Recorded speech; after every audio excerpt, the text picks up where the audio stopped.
And, if the outcome is Yeah. good, then it must be right, however it takes to get there. So, it's kind of like doing the wrong thing for the right end, which should never be, in my opinion, the case, because you always it's you have to face the music.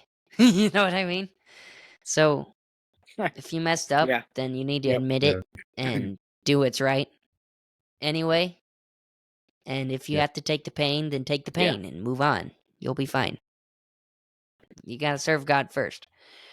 Um, some other like random things that I threw in here, things like evolution. People believe that to be true. That's sort of it's almost like a religion because you have to accept it by faith. We believe that creation Yeah. is true and that God created the earth in 6 literal days and rested on the seventh. But we can't prove that, you know? We just believe it because the Bible Right. says it and we believe the Bible to be true. But the same goes with evolution because, like, if you think about the Big Bang, or there's this other theory, I don't remember exactly what it's called, but it's basically that the universe is constantly expanding and contracting and expanding and contracting. And for both the Big Bang and that theory, Mhm. like the expansion contract theory, you have to have either eternal matter or eternal time. So that either means that time is eternal and rules everything, or that means that matter is eternal and rules everything. And the problem with that is that, well, here's just something interesting, is that both time and matter are humanly manipulatable. We can take Mm-hmm. matter and turn it into something else or destroy it or whatever needs done. And the same with time. AMC squared, totally weird. But the truth is that because of the speed of light, time and matter are changeable. They do change. They can be stretched if you do your math right. But anyways, so they are technically manipulatable. But when you think about God, God isn't really manipulatable. If you take his Yep. word for it and what he says in the Bible, he doesn't need us. He just created us because he's loving and merciful, I guess. But well, I don't guess. I know Yeah. that for fact, actually.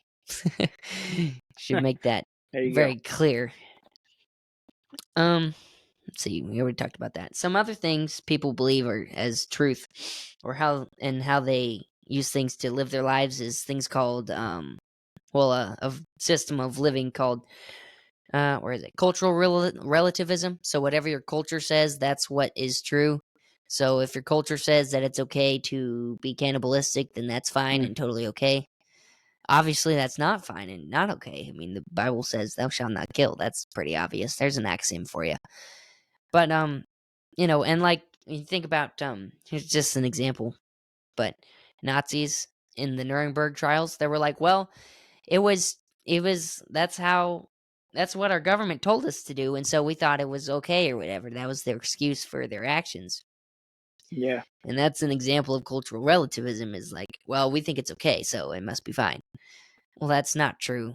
There is an actual moral right and wrong, and we can see that even in things like the natural law. But anyways, that's a whole nother topic for another time. Something that's interesting about our own country that I looked up is from the Washington Times. Let me try that again. Washington Times.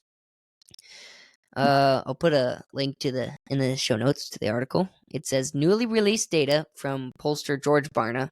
They do a lot of polls and stuff. Confirms that most Americans do not believe in an absolute difference between right and wrong.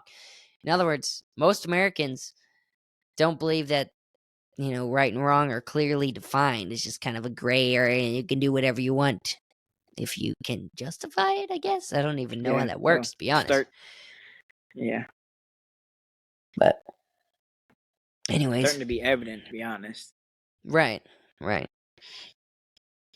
Yeah, it's pretty crazy. But anyways, so that's kind of what the world thinks like and talks like, and just some different examples of different, I guess you could call them ethical theories, or ways you could define truth. But Joe, why don't you tell us about what God and the Bible have to say about truth? Well, you see, the problem with people today is that they base their truth off of feelings, which is That's true. not a smart idea, I guess. Well, yeah, not a smart idea because your feelings can Well, your change in feelings the blink of an eye. change. Like, Yeah, right. it's not So, even funny. I mean, it's just a messed up. Yeah, it's just a messed up system in itself.